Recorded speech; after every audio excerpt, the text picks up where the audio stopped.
Welcome to the Dirty Heifers podcast. Soap making, small business, and so much more. Let's get dirty. Hey y'all, welcome back to the Dirty Heifers podcast, the show where we talk all things small business, soap making, and the messy, wonderful reality of being your own boss. I'm Margaret, joined by my co-hosts Jessie and Shauna, and today we've got an exciting episode for you. Before we dive in, we're going to give a huge shout out to our sponsor, Bawana Bath & Body, handmade luxury every day. Be sure to check them out at bawanabathandbody.com. Thanks for supporting the show. Now let's talk about today's guest. We are thrilled to welcome Chen Narrens from California. And she is at craft-mastery.com in Whitmore, California. Chen has turned her business into a six-figure success using a unique local marketing strategy. We'll be digging into how she did it, so stick around if you want to stop chasing customers and start attracting them. But first, it is time for our favorite segment, Word of the Week. For those of you who are new, this is where we give Jessie a word that she's never heard, and she gives us a redneck word of the week in return. It's always a good time. So today's word is a New Yorkism. Okay, I'm going to hold it up for a second, see if she can see it first. Can you see it? Uh-huh. Can you read it? Do you know it?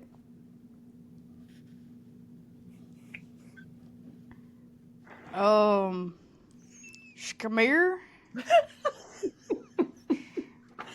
It is schmear. Schmear. Schmear. Would you like me to use it in a sentence?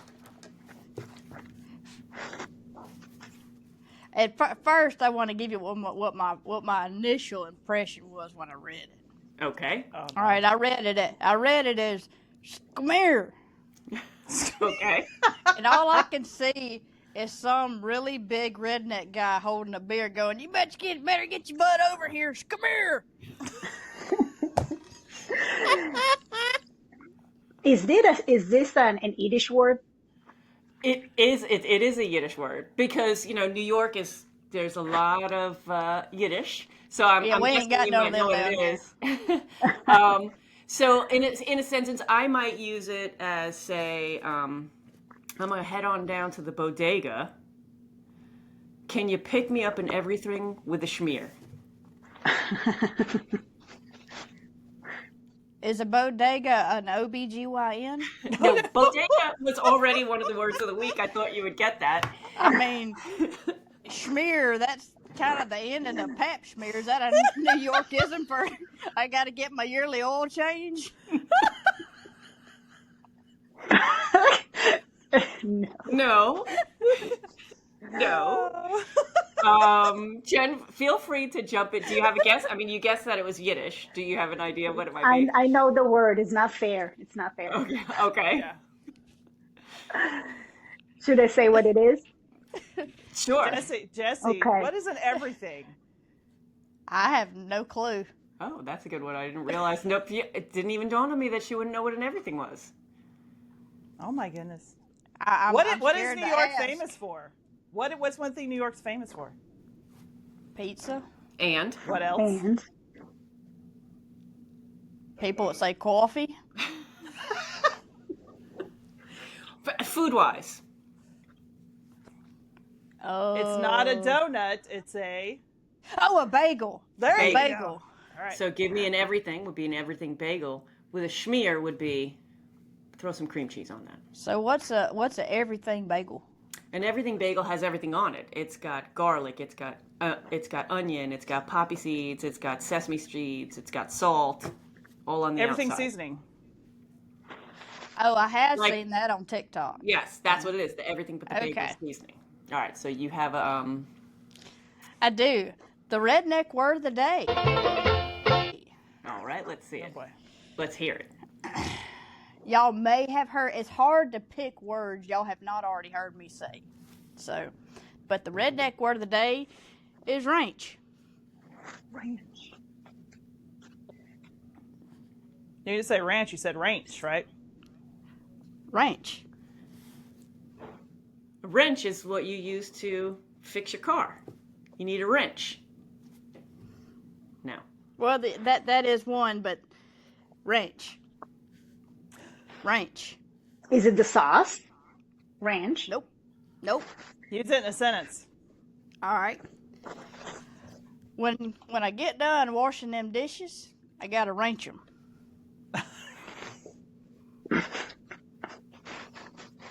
Rinse them? Is that rinse? That's a commonly used term down here. Instead of rinse, we say ranch. You gotta ranch the dishes. I can't believe y'all never heard me say that in a video. Maybe it's No. drying the dishes? Now it's when you ranch them. You You wash rinse them them off. off. You dry You them wash after them, you ranch them. and then you rinse them. You wash them, you rinse them, you dry them. Okay. She has totally Yeah. lost us. Anyway, All right, so now that we've had our fun, let's get to the good stuff. Chen, welcome to the Dirty Heifers podcast. We are pretty excited to have you here. To kick things off, why don't you tell us a little bit about yourself and how your journey led you to discover your marketing strategy? So my background is in marketing. I have a marketing degree, graphic designs, and I worked in Google and Meta companies for over 13 years. For the biggest companies that you can imagine, if it's Macy's, Petco, Tractor, all of them. And my husband and I decided to get a lavender farm in the north of California, and we got into it. And we didn't know anything about lavender. It was a completely new journey. We didn't know absolutely nothing. I thought lavender is only purple and with one aroma, which is incorrect. And we opened our doors, we opened our shop, we opened our location. I started making products here and there. And we had a lot of difficulties with visibility or people coming to our location. We struggled because our location is like 40 minutes away from town. And the economy is not the most friendly, as you know, and people do not want to pay a lot for gas. So I needed to think about how can I make people see me and come to my location or actually enjoy the farm, because there are other lavender farms in the area. So I needed to be different, and I needed to focus on something different that not everyone is doing, if it's farmers markets or going into stores or online, which is challenging as well. So that's how I started getting into the marketing strategy. Mm-hmm. So you bought a lavender farm without knowing anything about lavender. That is a bold move. That's what you call a hold my beer moment right there. Yeah. Definitely a hold my beer moment. So tell me about the local magnet strategy. What exactly is that, and how is that different from what other businesses are doing today? So I did not plan that strategy, that magnet strategy in any way. It just sort of happened. We try to do everything in our farm to make sure that people will come to our location. Of course, we started creating products after products and going to local markets, festivals, pushing our stuff into stores. We did try online, which the Amazon, Etsy, all of the classic ones that every person will do. Mm-hmm. And we got to a series of failures in a lot of them, especially on the online and the competition in this area, because we have a small quantity of people, only 80,000 people in the area. It's not a lot of people. It's barely amount of people that will be exposed to you or will be connected to your brand. And we needed to do something different. Mm-hmm. And I started thinking out of the box and what I can do, and kind of listen to my local community. And I decided to start creating products with my audience, with my community. And the second that I did that, everything just exploded. And I will break down how it is and how you can do it in your business today to make a change. But it's definitely taking what the community wants, listen to what their craving needs, and creating a community hub around the product that you have, in order to make sure that people will enjoy your product in a creative, unique way, and they will share about it to all of their friends and family. So you said you brought people in. Is that you're talking about classes that you were doing? Yes. Or they were making So there's classes? Yes, so there's several ways how to create a community hub around your brand. And one of them is workshops and classes, of course, collaborations with other businesses, getting out of the box, getting out of your shell of just, okay, I just created my soaps at my home. And all I want to do is just stand in a booth or put it on the shelf somewhere and hope that someone will buy it. That system that we tried for a while, it was exhausting. And you did a broadcast on it, I think a few weeks ago. You talked about how difficult it is to be in local markets. And you touched so many nerves over there. Oh my gosh. But yes, it's exhausting. And we decided to kind of create at the beginning workshops and classes in our location at our farm. And at the beginning, I had so much lavender, I needed to get rid of lavender, so I did lavender wreaths. And that became a hit. And then I said, what other products I have that they're doing good, but I want them to do better. So I had candle making and I had soaps. And just saying it out there, I'm not an expert at soaps as you guys. I actually chose the route of doing melt and pour. And you kind of like, melt and pour is child play, but I do melt and pour. There are people who make very good livings off of melt and pour. Make very intricate designs. I think melt and pour gets a bad rap because of people who are just starting out who do the melt and pour but don't know what's behind it, and it's just an easy thing for them to do and sell, and then they just don't really know the science of soap making. I think that's where the disparity comes between melt and pour and cold process and hot process, right? Yeah, definitely. So I started doing classes around my best-selling products. And from that point, it just a huge hit as well. But it's not that I just got lucky. I worked really, really hard on marketing and promotion, how to do it right in order to spread the word and to be different. For example, everywhere you go, people do sip and pour. It's a really easy class to do. People are drinking wine and painting, which is fun. But if you're not market your idea right, no one will come. So I had to market it right and build it in a different way that it's highly engaging a community activity that people has to come and do. And the second that I did that, stuff completely changed. I'll give you an example. So I created my farm is open only for 2 months because of the bloom. And I created some classes and people started coming. And then I had so many registered and so many people enjoyed what I offered. They started coming to the next one as well and registering with their friend and bringing their grandma. And then it's a team building and then it's birthdays. And then because it became such a big hit and my lavender farm is closed because the lavender is not blooming anymore, other businesses started collaborating with me and asking me to come and do those classes and share my expertise in their location and bring in traffic. Now, and it's the biggest thing, collaborating with other businesses, wineries, bakeries, pizza places, you name it. I'm bringing the people, they're buying from my stuff, they're doing the class. Usually I have my booth next to it and they're buying even more. And then they're buying the drinks or the food in the location, and the collaboration just become even bigger. So I created a new line of revenue in that system that I did not expect, and it was a complete success. Okay. So let me ask this.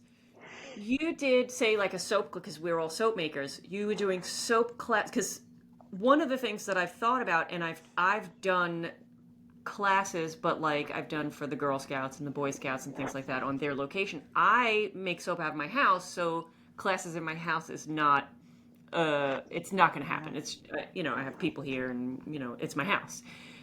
So you're saying you collaborated with businesses to then host classes at their places, like a paint and sip. Mm-hmm. Okay. That's a fantastic idea. So the thing is that this system that I developed can work either way. If you are a crafter and you want to start developing a new line of revenue, I can teach you how to do that, how to communicate with different businesses and make it happen. Mm-hmm. And you cannot do the class all the time again and again. You need to change it. You need to make it live. It needs to be a specific vibe to it, and of course market it right. So that's working for them. And also if you are a business owner that has a location, has a beautiful bar, or you have a bakery and you want to start doing classes and workshops, hosting, or yourself making bakery or baked goods with people, I can teach you how to do that too. So either direction, it works wonderfully. And for soaps, I noticed that people need to live with, after the workshop, they need to get an item to go something with it home. Like, I made a soap, I made a candle, but a soap needs at least 3 to 4 weeks to get hardened and to cure.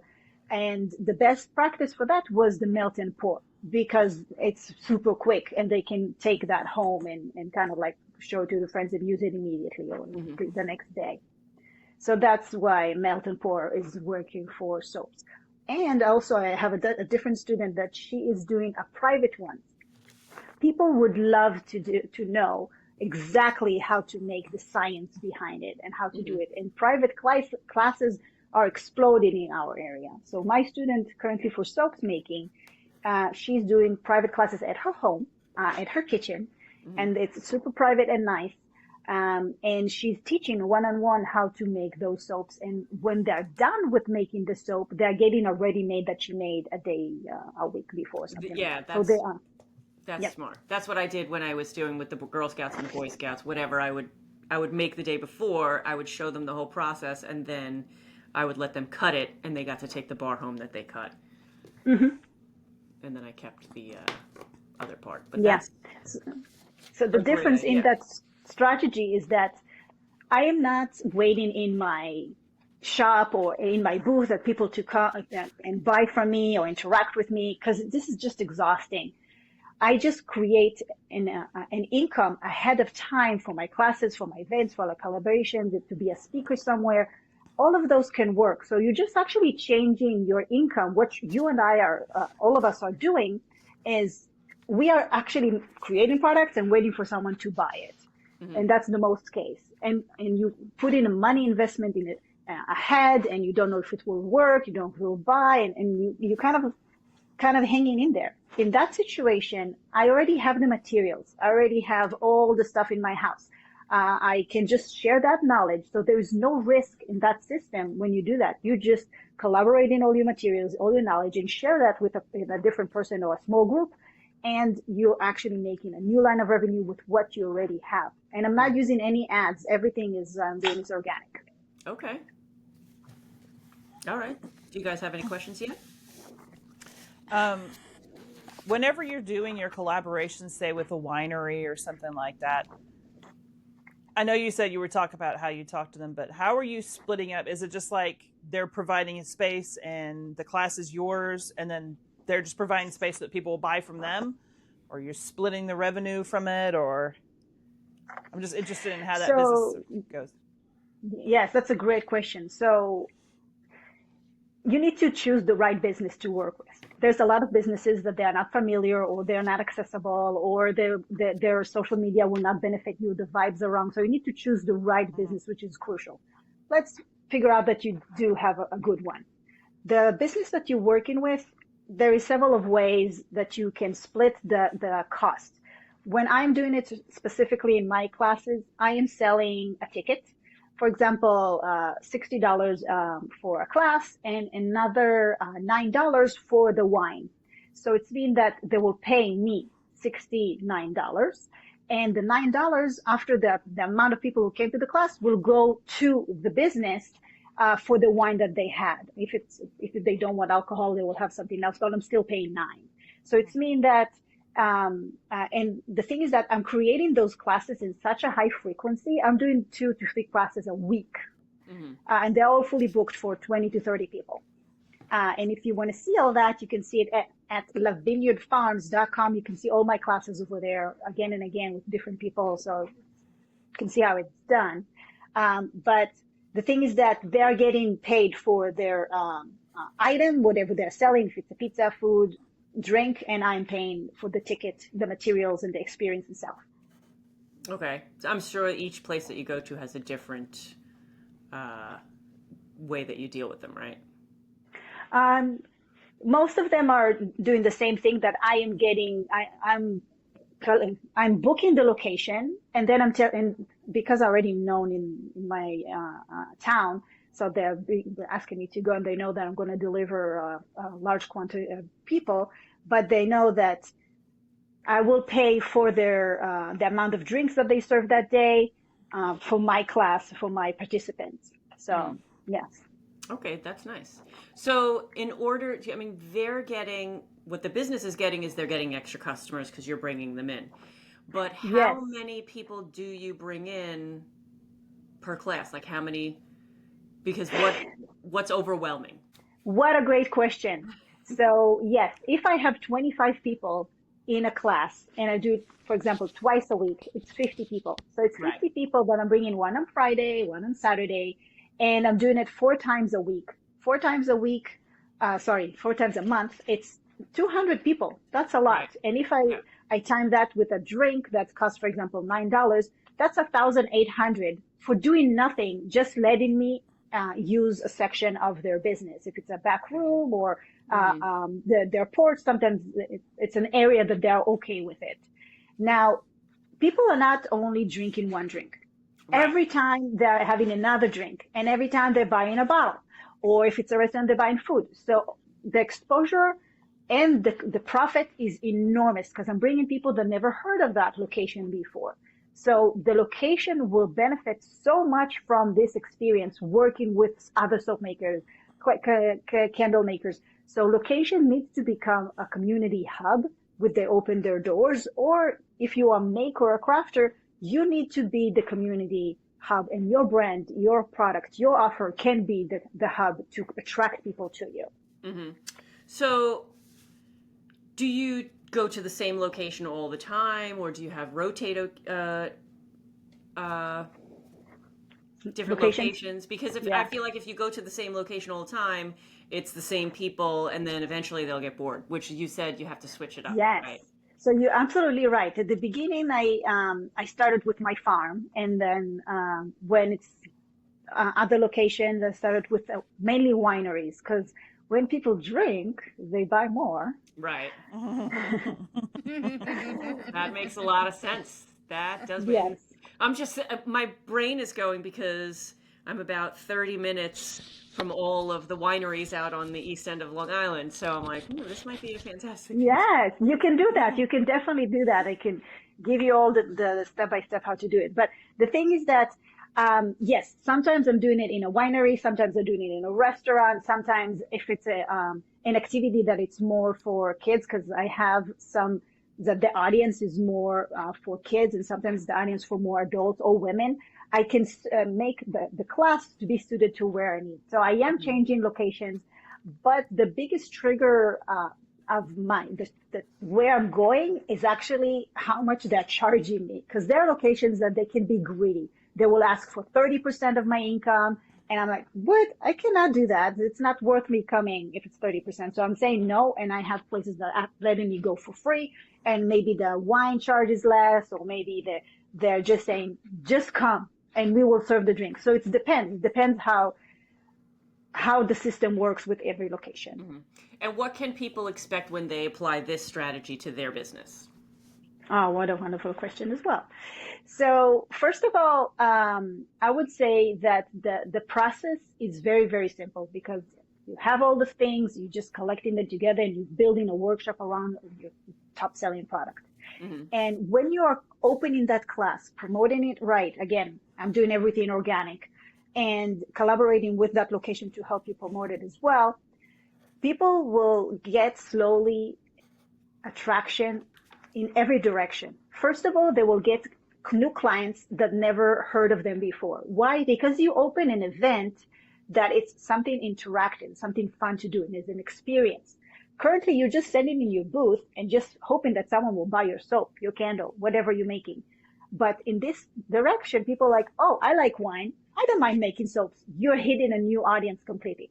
And then you like in all the DIYs people that they like doing stuff. You're hitting another new audience. Right. So you're expanding yourself immediately. Now, when people are using this system, they're getting new customers. Mm-hmm. That's what I just explained. They're getting returning customers and returning a community, a loyal community, which is the biggest thing. again, I did not plan that, but people that came to my classes started coming again and again. And they kind of like, in their mind, it's like a punch card. I want to do this class, and I want to do this class, and I want to do this aroma and that aroma. And they're coming again, and okay. So they're buying again and again. And also they're buying my products when I'm offering them in the class.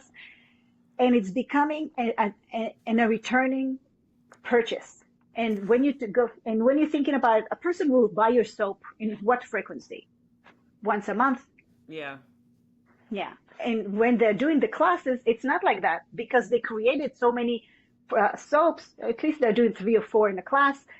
They're having so much fun because they gave it to their aunt or they gave it to their son, and they want to make more. And it's just becoming an attraction that they want to share with their friends, and they want to tell about it. So they're coming again and again. So as I mentioned, they're hitting new audience, they're getting return clients, and they're getting a community built around them. The community is a huge thing because they become loyal to you. That's what actually make you as a soap maker different than the other soap maker in the booth or in the shop or in a different location. That will make you as the person to go to, and that will make you the person who has the credibility, because you're teaching about it. So think about it. Because you're sharing your knowledge, and you don't have to share all your recipes, only the stuff that you feel comfortable with. Because you're sharing your knowledge, people will see you as the source for knowledge, and they will trust you more. So it's a completely changing your brand and who you are as just a soap maker in a booth. So in every direction is just a great strategy. I was thinking in the beginning when you were talking about that, I was thinking, well, if I'm teaching all the people in my neighborhood how to make soap, nobody's going to need to come to me to make soap, right? So I disagree. That's a really, really good point. The thing is that the melt and pour is more focused on the experience. They're more focused about sprinkling the stuff in it, to grinding the materials in it. The oils, I'm talking about the benefits of the oils, the colorization, using mica, using dye color. So the experience is more about how fun it is. Right. Okay. So because of that, they're coming again and again. The private ones, those are the ones that I'm charging way more. It's like $150 a ticket. And because of that, it's more a one-on-one, 2 people, and they're coming and they want to know it professionally. And then you're getting into the nitty-gritty, how to make soaps. That is the person that will not come back because they are already familiar with the product, so they can make it themselves. Right. In addition, I recommend creating a multiple or variety of classes. For example, I do wreaths, I do soaps, I do candles, I do bath bombs, I do body butter. So all of those, and around my lavender farm, everything is with my lavender that we distill ourselves. So as a soap maker, you can think, and you mentioned you're not doing much of body bombs, but you can definitely do that. You can definitely teach about that. Or other powders. Yes, you can definitely go into other direction and offer an example how to do those. Right. But how do you handle the logistics of, so I'm thinking melt and pour, you have to have a heat source, right? So either you're bringing a microwave or you're bringing a hot plate, and if you have 20 people, like, how does it, I don't know, I can just imagine myself running around like a lunatic. I can already see it. Wax melter. Yes, exactly. So, good one. And individual silicone molds. Yeah. Yes, exactly. You see that you can see everything because you already know the process. The thing that, because you're a maker in your heart and you know how to make those things. The only thing that you need to do is to compile it together to a really, really beautiful engagement that it will be interactive enough, and market it right to make sure that people will come. Because if you just come make soap with me and you hope that people come, no, you need to make it right to market it perfectly. So yes, I am using a pot for melting soaps. And it's not the same as the candle one because the soaps has chemicals on it that can melt the cover of the soap pot. But we're not going to get into it. But yes, I'm bringing all the materials. I am bringing the molds. I'm bringing the stuff that they are adding, the aromas that they can choose. I'm making sure that the location has tablecloths, that each person is getting a beautiful kit. They're bringing me back the molds in the end, so they're not keeping it. I'm making it an extra experience with like ribbons around it, and they're writing the names and everything. So, and you can see again everything in the Vineyard Farms Instagram. You can actually see how I do the class. So it's definitely doable, and it's also fun connecting with the client in that level, hearing what they want, and I discovered so many things. What is the aroma that they prefer? What is the size of the colors? So I really encourage you to just do this to connect with your clients.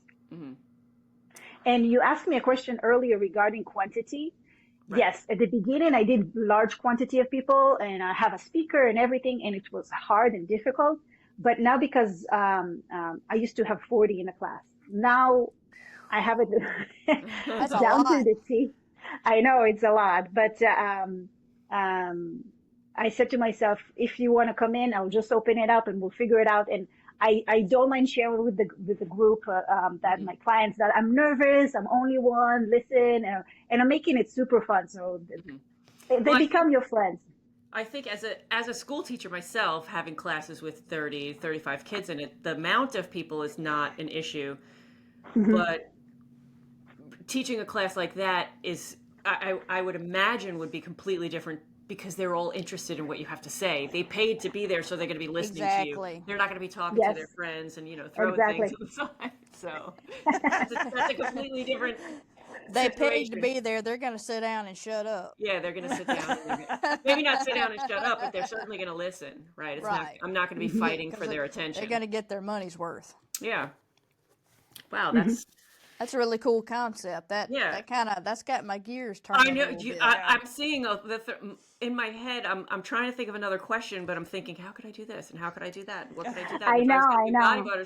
Because you said body butter class, and I was like, wow, and that's fantastic. Let me tell you another direction that you can take this, because everything comes from my marketing thoughts and how can I do this. If you don't want to do the product with them and offer that experience, you can become how would I say that? You can become a speaker about that subject and started teaching the health benefits, the history behind it, and get deeper in what is the best scenario to use such and such. And I'll give you an example. All three of you guys, masters in making soap, you know your shit, you know your stuff. So the thing that you can do, you can become a speaker in your area and how to choose the right soap for your skin, or the right soap for private areas, or for if I had a poison oak, what is the soap that you need to use? You can actually get to the nitty gritty of all the oils, all the materials, all the things, not share any recipe, but actually teach people the benefits. Yes, how to formulate, how to do that. Or if it's not only how to formulate, how to do that, it's also for people themselves to look at soaps differently, how to become an expert in what you choose to use on your body. So, of course, you can take it to your direction, but wherever you choose to become an expert about something and you share about it, with it's in a product or as a speaker, that will take your business to a different level. Yeah, definitely. So can you, I see, can you tell me how you do a candle workshop? For the same kind of thing?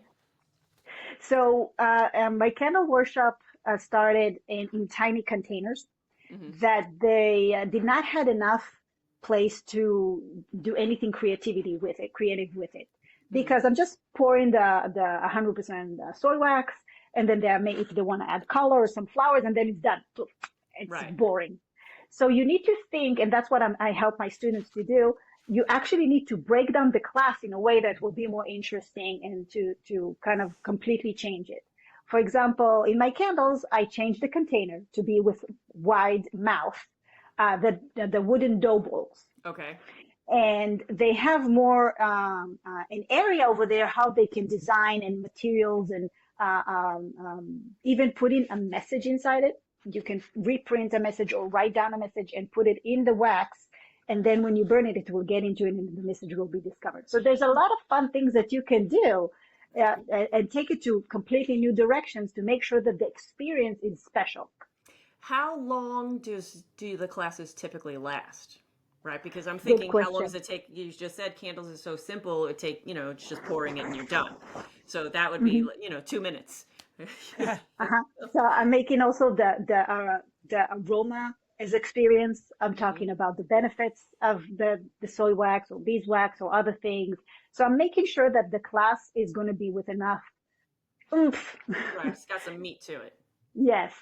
So to make sure that it will be worth their while, I would say that my average class is 2 hours that they are getting in familiar, and I'm always making sure that I have a break in the middle that they can buy something, go to the restroom or whatever they need. And the fact that I'm doing 2 hours, and if you will calculate 25 times nine, not nine, sorry, nine is for the drink. But if it's $60 a class times 25, that's mean that I did $1,500 in Right, 2 hours. right. So will you go to a farmer's market or would you do a class? Yeah, uh-huh. But I So imagine yeah, so also there's a lot of going on here.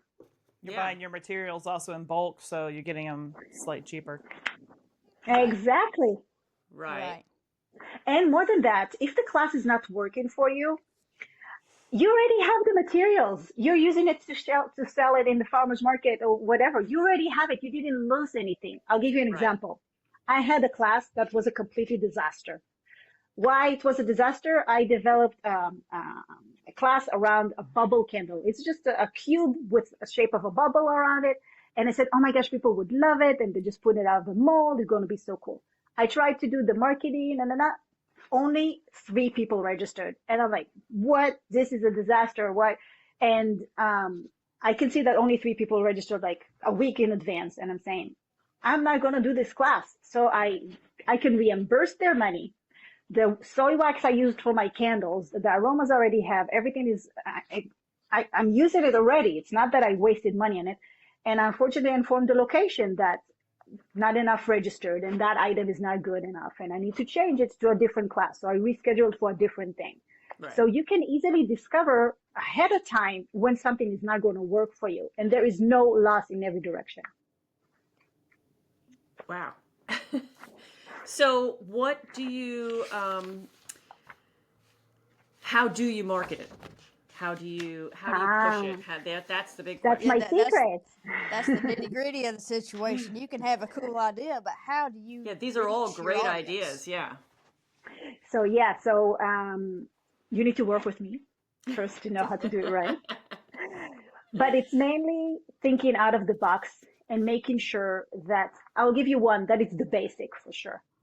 Take a camera, take your phone, your lovely device, and just put it next to you when you're working. You're already doing it because you already became viral. You're already sharing your stuff. You feel comfortable with it. But a lot of makers do not have that comfortability, or I don't know if it's a word, comfortability. Comfortable. Yeah, close enough. It is a word now. It is now. We make up our own words all the time. Yeah. So take your phone and just put it there and just record what you do. You're already doing it and Right. just make it work for you. And then after it's done, post it. It doesn't matter. It looks like crap, but eventually you will get into it and you can Google everything today and figure it out how to do it. And you will see that when you're sharing how you doing stuff and you are approved of that, you share what you do, how you cut, how you mix, and your mistakes, you're sharing everything and people want to see that. So Right. that's the biggest thing that I can tell you. Start sharing. Hmm. If you don't post, you don't know. Right. Right. So how can people reach out to you to work with you? So I just opened a new Instagram account for my coaching, and it's called Narrens Chen Narrens. Hmm. And also you can do the craft mastery. So it's craft-mastery.com. Both of these, for those of you who are on YouTube, I'm going to put this on the screen so you can see it. And then for those of you who are listening, I'll put that in the show notes. So if you're looking for Chen, you can find her there. I also see expanding, you were talking about expanding into kits, like DIY kits? Yes. Thanks for asking about that. So I don't want to flex, but so some of my classes were a big hit, and I couldn't put people in it anymore. It got to the point that it was overwhelming, and I needed to kind of push them to a different event, and they couldn't wait. So I said, how would I keep that sale and I will not lose it? So I said to myself, I will create kits. And it's not that I invented the wheel. There are kits for soaps. There are kits for candles. There are a lot of things. And I even created kits for lavender wreaths. But the simplest thing is that I created a kit for their aroma, for what they chose. And I just sold that kit. And those kits, you can do them in a microwavable bag. Mm-hmm. Okay. So yeah, that was a fun idea. Have you ever had any terrible experiences while you're teaching a class? Oh my gosh, yes, I had one last Saturday. I had a class Friday, Saturday, and Sunday. And I was exhausted from it because in every single day, I had a group that got completely drunk. And it happens. It happens. It's you don't have control of it, but you do need to feel comfortable enough to tell a person that it's like, okay, if you feel like you're a bit tipsy, go ahead, have a drink, sit aside, and I will be right with you. So that was a little bit overwhelming. I can say that in my 4 or 5 years doing this activity of the classes and workshops, I had maybe 2 or 3 scenarios like that. That's it. Okay. I guess you could flex and be a bouncer or bring somebody with you. Yes, I can. I had a worker in the beginning helping me. Yes. Yeah, I was going to say, if you're dealing with a bunch of drinking going on, I would have to have somebody, because I have this much tolerance when it comes to drunk folks. Yes. You don't have to do it with the activity that revolves around alcohol. You can just do it in a restaurant that there's only Coffee food or something like that. Oh, Yeah. We've got a lot of coffee houses. Believe it or not, in South Mississippi, we've got a lot of coffee roasteries and such. And that would be that's got my gears turned. I'm like, we could do, melt and pour, and have them supply some of the grounds to go in the coffee, and Yeah. they can order coffee and coffee. Mhm. So coffee So with a schmear. Coffee with a schmear. That's right. There you go. Oh. Coffee and cream cheese sounds delicious. There we go. Well, I mean, coffee with everything in a schmear. There you go. Or, everything's not my thing. Salt is my go-to. I mean, Margaret puts butter in her coffee, so why not cream cheese? What? It's true. Yes, I do. I put butter in Bulletproof. my coffee. Bulletproof coffee. Yeah. But Off that's the for a whole rails. different... Yeah. Squirrel. We go on tangents a lot. Yeah. So... It is tangentially related. It's tangimanize. Let's see. What else? Can either of you two think of a question that you've got, or... So you have a big marketing background, obviously. Mm-hmm. And one thing that I read before that kind of crushes my heart a little bit whenever you're in a creative field is they say it's when you're running a business, it's 20% making your product and 80% marketing. Would you say that that's an appropriate statement?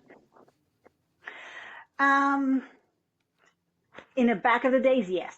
Today, no. Because the social media is so alive and every person can become a creator, and the algorithm is changing so quickly, and every time there has a new thing that you're getting excited about it, and everyone's doing it, you can create really, really quickly a good exposure in social media and make sure that you do not need to pay that. Now, I would say that my specialty is in local marketing.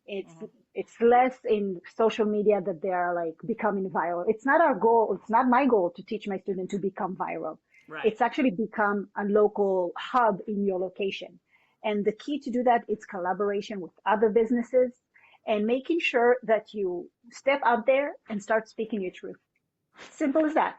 Be you, get out there, start speaking your truth, and share what you do.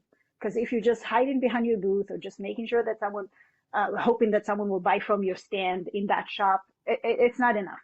Mm-hmm. So it's marketing. It's just not paid marketing. Correct. You're It is selling marketing. yourself, but for free. Yes. So I would say you said that it's 80% marketing. Right. You're not referring to paid marketing. Right. She's For just the referring to time. like. In general, yes. I do a lot of marketing to make sure that it will happen. But if you want to know how much my students are actually putting a week for it, I would say 7 hours a week. That's it. How many students, how many people do you take in as, how many students do you work with to then turn around and make this a business model? Does that make sense? Yes. So I would say that if you start working with me, you will need to understand the concept, fixing your Instagram, fixing your website, fixing your Google profile, which is the Google professional business profile, creating reviews. Reviews are huge, so it's creating reviews as well. And after we rebuild that, we will go into rebuilding your workshop and your top product. After we're doing that, we will go into creating collaborations and workshops or speaking with other vendors. And again, if you are a business owner, it's the same thing, but in a different direction of contacting a soap maker like you or someone else that will do the class.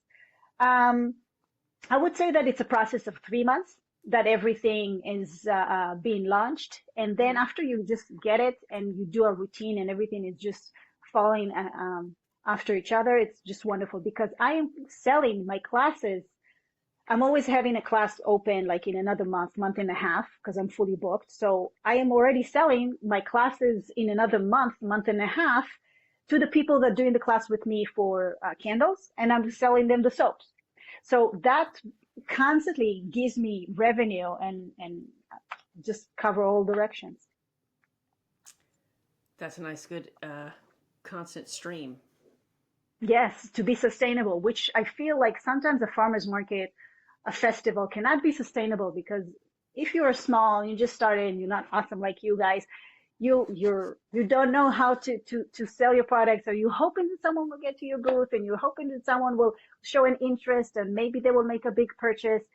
It's not sustainable. So, but this way you are controlling the narrative of where your income will come. Right. Well, I like it. I really like. I like the entire thing. You've really given us a lot to think about today. Right. That's right. Good. Yeah. So if you're planning on making a workshop or a class or something like that, contact me.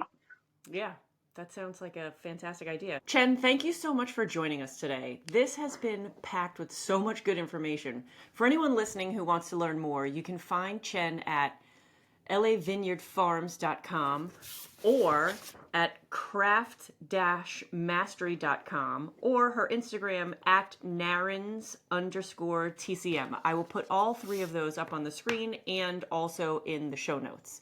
Definitely check her out if you want to level up your local marketing game. And a big thank you again to our sponsor, Bawana Bath & Body, handmade luxury every day. Be sure to visit BawanaBathAndBody.com to support another amazing small business.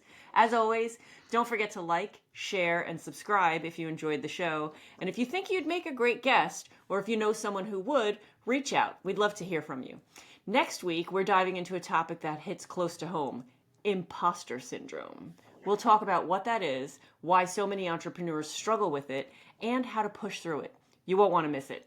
Until next time, keep hustling, keep creating, and stay dirty, heifers.